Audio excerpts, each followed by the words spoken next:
ওয়েদারটা কিন্তু ভাইরাল ইনফেকশনের সবাইকে এখন খুব সাবধানে থাকতে হবে। আর আমরা যেহেতু প্রায় ৩ থেকে ৪ দিনের মাথাতেই ট্রেনে উঠবো, সেই জন্য এবার প্রয়োজনীয় জামা কাপড়গুলো আজকে ট্রলিতে না গোছালেই নয়। জামা কাপড় গোছাতে গিয়ে যেটা আমাকে প্রথম করতে হলো সেটা হচ্ছে সম্রাটের জামা প্যান্ট গুছিয়ে ফেলতে হলো, কারণ এই ছেলেটা এতটাই পাঁজি যে ওরটা যদি আগে না করে আমার নিজের গোছাতে যাই, ব্যাস ওর অমনি বকবক শুরু হয়ে যাবে। জামা কাপড় ব্যাগ গুছিয়ে দেখলাম সবেমাত্র 7:30 বাজে। তো সম্রাট বলল যে ওইদিকে স্টেশনের ওখানে যে কালী মন্দিরটা আছে ওখানে আজকে পুজো হচ্ছে, কারণ শনিবার ছিল। তো আমি বললাম যে ঠিক আছে চলো তাহলে একটু ঘুরে আসি। ঘুরে টুরে এসে তারপর রাত্রেবেলা এখন আমরা ডিনার করব আমার বানানো মাটন দিয়ে। আজকে অনেক দিন পর আবার মাটনের ঝোল বানালাম, জানি না কিরকম খেতে হয়েছে।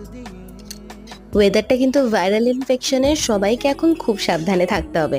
আর আমরা যেহেতু প্রায় ৩ থেকে ৪ দিনের মাথাতেই ট্রেনে উঠবো, সেই জন্য এবার প্রয়োজনীয় জামা কাপড়গুলো আজকে ট্রলি